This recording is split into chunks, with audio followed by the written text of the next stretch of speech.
Hello, YouTube. Welcome back. This week's guide to practical guide to bitachon and trust in God.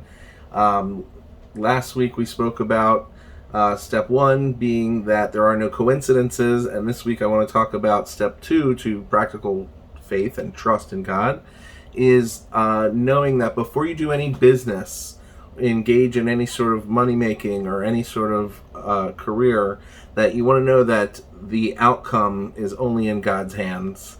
And so you don't have to drive yourself crazy with, there's been people who have went to all the right colleges and networked with all the right people and got all the right certifications and whatever it was, and they still can't make it. And there's people who never went to college and never networked with anyone, and $1 million businesses have fallen into their laps. So really the end result is in God's hand, whether you're going to be successful or not, and you don't have to stress out and you don't have to freak out.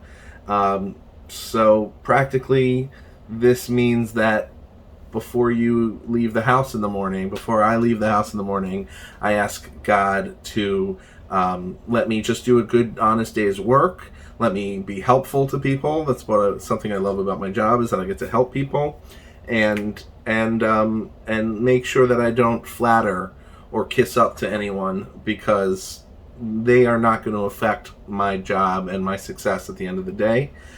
Yes, I have to be a mensch, but I don't have to stress out over every little thing and go out of my way to flatter and kiss up to the people who are, writing the checks or whatever it is, because at the end of the day, it's all from God anyway.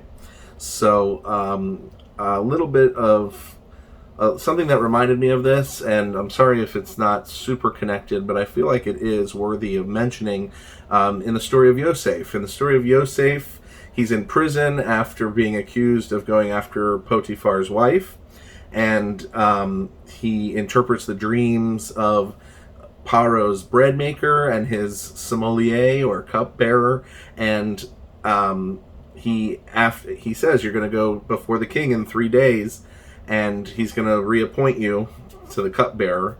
He didn't have such good news for the bread maker, but he said, when you're there, put in a good word for me. Don't remember me to Paro, is what he says, which seems like a pretty natural thing to say in human nature. But Yosef wasn't just a regular man; he was a tzaddik.